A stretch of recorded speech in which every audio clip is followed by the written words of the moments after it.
Prezident sənə ev tikməlidir. Prezidentin dərdiyə borcu var sən.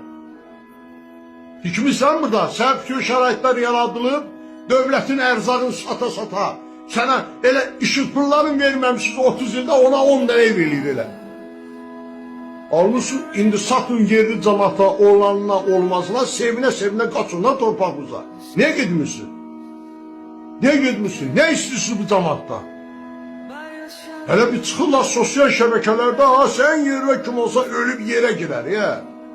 Babək oğlunlar deyir ki, nətəm, sən tutuldun burada, deyir, Əzrək öldü, filan kəs öldü, Babək axırı qadir belli, ancaq Babəkin oğlu sağ qaldı. Həmən o adamdansınız, nə söz? Şirvanlılar, Səlyanlılar, Sabirabadlar, Zakatarlılar, Qazaqlılar, hamısı getdi, qırıldı, öldü. Güllücədə, Tağbəylidə, Qərmətdə. Mən vuruşanda bir dənə Ağdamlı yox idi bizdə orada. Mən yadımda da Allahıma and olsun. Ağdamlar Bakıdan mal burası gerek, kemil sigaret satırdılar. Kimin acığı gəlir, mən gənə deyirəm, hamiyə aiddir, bunlar elə versinlər, və hamiyə deyirəm. 80%. Yığışın, çıxın gedin evinizə, eşinizə, qoy bu cəmaat rahat nəfəs alsın. Siz də orada rahat nəfəs alın, biz də.